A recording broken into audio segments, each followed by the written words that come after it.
Coping with how others react or don't react to your loss or your grief is a really complicated and confusing topic.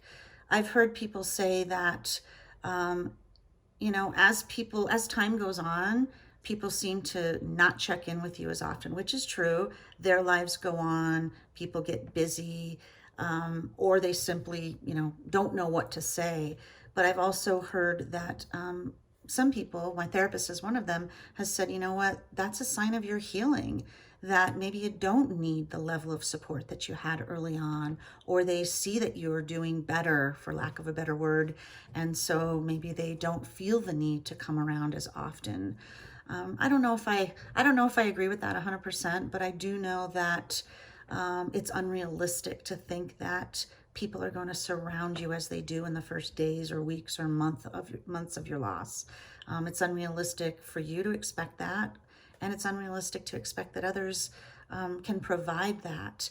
I do think that for me, I've had some real secondary losses and surprises over how I thought certain people would be there in a different way, or how I thought they should be there.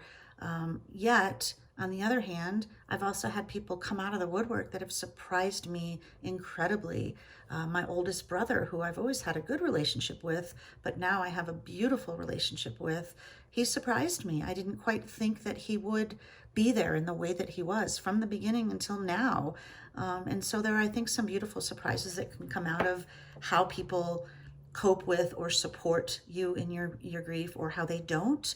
I also think that it's something that, with some more education and openness around grief and loss, I think people may gain a better understanding of what the needs are as time goes on. For me personally and for my children, now is when we really need a different level of support, because everything has gone back to normal. And now, as years go on, hitting the 2 year mark was incredibly painful, as opposed to right after or year one, because the reality is setting in that my husband and their dad is not coming back. And so I just think that we need to understand where people are coming from, and let people know that we need support, and it's okay to ask, even if it's however many years on. So this is something that I think about an awful lot, and I'm trying to support my kids in understanding that just because people aren't calling every day or texting every day doesn't mean that they're not thinking about us, or that they've forgotten our loss. It's just a matter of the human experience and time as it moves on.